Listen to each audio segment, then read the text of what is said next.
Agama Islam yang menyebar luas di tanah Jawa cukup menggemparkan masyarakat dari belahan dunia lain, termasuk para pendeta Brahmana dari India. Salah seorang Brahmana bernama Sakyakirti merasa penasaran. Maka bersama beberapa orang muridnya ia berlayar menuju Pulau Jawa. Tapi alangkah baiknya sebelum kita simak videonya sampai selesai, silahkan tekan tombol subscribe dan lonceng supaya selalu mendapatkan notifikasi video berikutnya dari kami. Di bawahnya pula kitab-kitab referensi yang telah dipelajari untuk dipergunakan berdebat dengan penyebar agama Islam di tanah Jawa. Aku Brahmana Sakyakirti akan menantang Sunan Bonang untuk berdebat dan adu kesaktian, ujar Brahmana itu sembari berdiri di atas geladak di buritan kapal layar. Jika dia kalah, maka akan kutebas batang lehernya. Jika dia yang menang, aku akan bertekuk lutut untuk mencium telapak kakinya. Akan kuserahkan jiwa ragaku kepadanya. Murid-muridnya, yang selalu berdiri dan mengikutinya dari belakang, menjadi saksi atas sumpah yang diucapkan di tengah samudera. Namun, ketika kapal layar yang ditumpanginya sampai di perairan Tuban, mendadak laut yang tadinya tenang tiba-tiba bergolak hebat. Angin dari segala penjuru seolah berkumpul jadi satu, menghantam air laut, sehingga menimbulkan badai setinggi bukit. Dengan kesaktiannya, Brahmana Sakyakirti mencoba menggempur badai yang hendak menerjang kapal layarnya. 1-2 kali hal itu dapat dilakukannya. Namun, terjangan ombak yang kelima kali membuat kapal layarnya langsung tenggelam ke dalam laut. Dengan susah payah, dia mencabut beberapa batang balok kayu untuk menyelamatkan diri dan menolong beberapa orang muridnya, agar jangan sampai tenggelam ke dasar samudera. Walaupun pada akhirnya ia dan para pengikutnya berhasil menyelamatkan diri, namun kitab-kitab referensi yang hendak dipergunakan untuk berdebat dengan Sunan Bonang telah tenggelam ke dasar laut. Padahal kitab-kitab itu didapatkannya dengan susah payah. Cara mempelajarinya pun tidak mudah. Ia harus belajar bahasa Arab terlebih dahulu, pura-pura masuk Islam dan menjadi murid ulama besar di negeri Gujarat. Kini, setelah sampai di perairan Laut Jawa, tiba-tiba kitab-kitab yang tebal itu hilang musnah di telan air laut. Tapi niatnya untuk mengadu ilmu dengan Sunan Bonang tak pernah surut. Ia dan murid-muridnya telah terdampar di tepi pantai yang tak pernah dikenalnya. Ia agak bingung harus kemana untuk mencari Sunan Bonang. Ia menoleh ke sana kemari, mencari seseorang untuk dimintai petunjuk jalan. Namun tak terlihat seorang pun di pantai itu. Saat hampir putus asa, tiba-tiba di kejauhan ia melihat seorang lelaki berjubah putih, sedang berjalan sembari membawa tongkat. Ia dan murid-muridnya segera berlari menghampiri dan menghentikan lelaki itu. Lelaki berjubah putih itu menghentikan langkah dan menancapkan tongkatnya ke pasir. Kisanak, kami datang dari India, hendak mencari seorang ulama besar bernama Sunan Bonang. Dapatkah Kisanak memberitahu di mana kami bisa bertemu dengannya, kata sang Brahmana. Untuk apa Tuan mencari Sunan Bonang, tanya lelaki itu. Akan saya ajak berdebat tentang masalah keagamaan, kata sang Brahmana. Tapi sayang kitab-kitab yang saya bawa telah tenggelam ke dasar laut. Meski demikian niat saya tak pernah padam. Masih ada beberapa hal yang dapat saya ingat sebagai bahan perdebatan. Tanpa banyak bicara, lelaki berjubah putih itu mencabut tongkatnya yang menancap di pasir. Mendadak tersemburlah air dari lubang bekas tongkat itu menancap, membawa keluar semua kitab yang dibawa sang Brahmana. Itukah kitab-kitab Tuan yang tenggelam ke dasar laut? Tanya lelaki itu. Sang Brahmana dan pengikutnya memeriksa kitab-kitab itu. Ternyata benar miliknya sendiri. Berdebarlah hati sang Brahmana, sembari menduga-duga siapa sebenarnya lelaki berjubah putih itu. Murid-murid sang Brahmana yang sejak tadi sudah kehausan, langsung aja menyerobot air jernih yang memancar itu. Brahmana Sakyakirti memandangnya dengan rasa khawatir, jangan-jangan muridnya itu akan segera mabok karena meminum air di tepi laut yang pastilah banyak mengandung garam.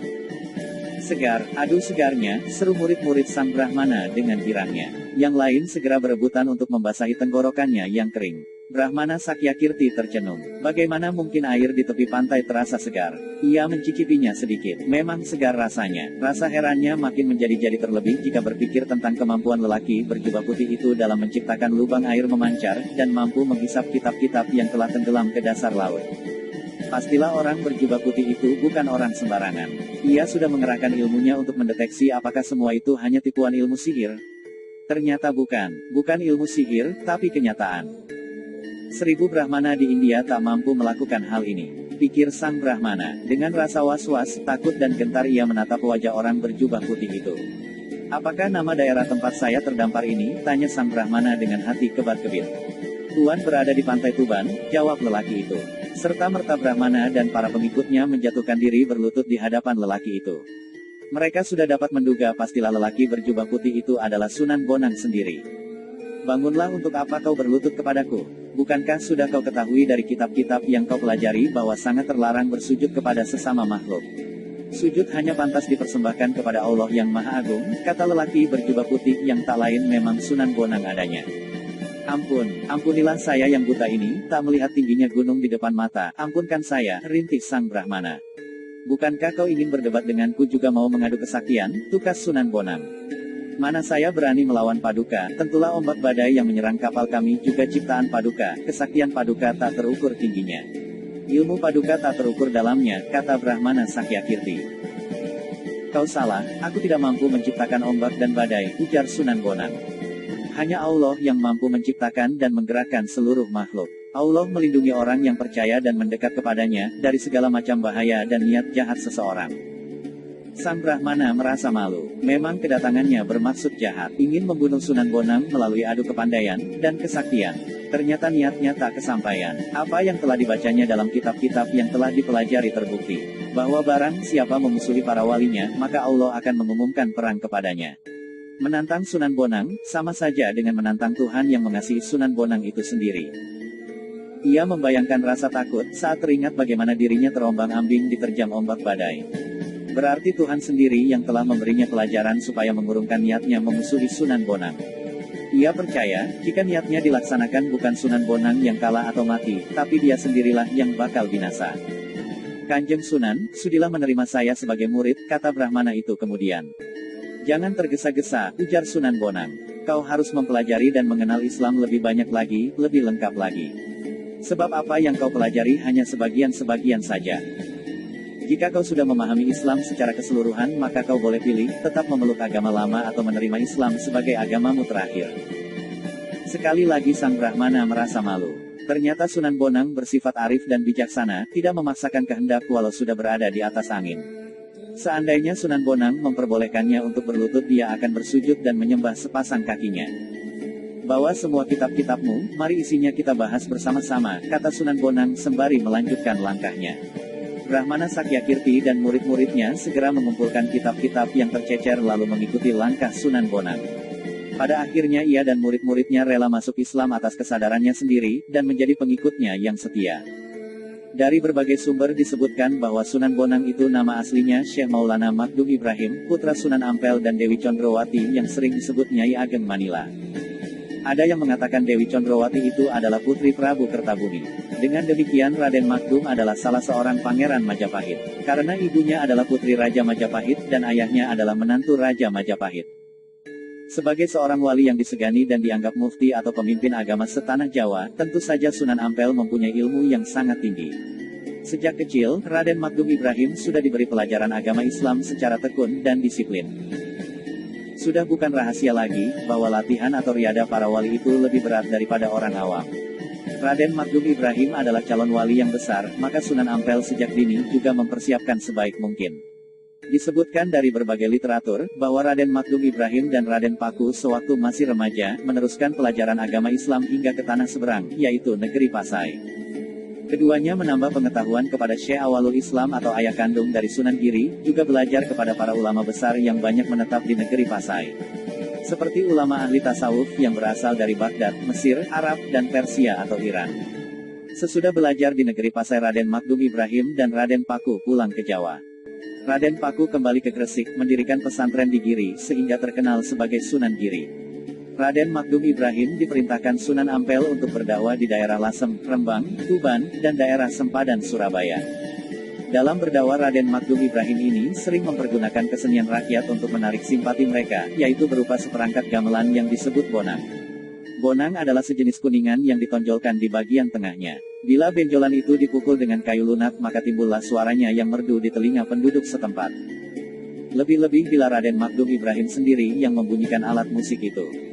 Beliau adalah seorang wali yang mempunyai cita rasa seni yang tinggi, sehingga apabila beliau bunyikan pengaruhnya sangat hebat bagi para pendengarnya. Setiap Raden Magdum Ibrahim membunyikan bonang, pasti banyak penduduk yang datang ingin mendengarkannya. Dan tidak sedikit dari mereka yang ingin belajar membunyikan bonang, sekaligus melakukan tembang-tembang ciptaan Raden Magdum Ibrahim. Begitulah siasat Raden Magdum Ibrahim yang dijalankan penuh kesabaran. Setelah rakyat berhasil direbut simpatinya, tinggal mengisikan saja ajaran agama Islam kepada mereka. Tembang-tembang yang diajarkan Raden Makdum Ibrahim adalah tembang yang berisikan ajaran agama Islam. Sehingga tanpa terasa penduduk sudah mempelajari agama Islam dengan senang hati, bukan dengan paksaan. Murid-murid Raden Makdum Ibrahim sangat banyak, baik yang berada di Tuban, Pulau Bawean, Jepara, Surabaya, maupun Madura. Karena beliau sering mempergunakan Bonang dalam berdakwah, maka masyarakat memberinya gelar Sunan Bonang. Beliau juga menciptakan karya sastra yang disebut suluk. Hingga sekarang karya sastra Sunan Bonang itu dianggap sebagai karya yang sangat hebat, penuh keindahan dan makna kehidupan beragama. Suluk Sunan Bonang disimpan rapi di perpustakaan Universitas Leiden, negara Belanda. Suluk berasal dari bahasa Arab salakatarika, artinya menempuh jalan, tasawuf, atau torikot. Ilmunya sering disebut ilmu suluk. Ajaran yang biasa disampaikan dengan sekar atau tembang disebut suluk. Sedangkan bila diungkapkan secara biasa dalam bentuk prosa disebut wirid. Sunan Bonang sering berdakwah keliling hingga usia lanjut. Beliau meninggal dunia pada saat berdakwah di Pulau Bawean. Berita segera disebar ke seluruh tanah Jawa. Para murid berdatangan dari segala penjuru untuk berduka cita dan memberikan penghormatan yang terakhir. Murid-murid yang berada di Pulau Bawean hendak memakamkan jenazah beliau di Pulau Bawean. Tetapi murid-murid yang berasal dari Madura dan Surabaya menginginkan jenazah beliau dimakamkan dekat ayahandanya, yaitu Sunan Ampel di Surabaya. Dalam hal memberikan kain kafan pembungkus jenazah, mereka pun tak mau kalah. Jenazah yang sudah dibungkus kain kafan milik orang Bawean masih ditambah lagi dengan kain kafan dari Surabaya. Pada malam harinya, orang-orang Madura dan Surabaya menggunakan ilmu sirep untuk membuat ngantuk orang-orang Bawean dan Tuban.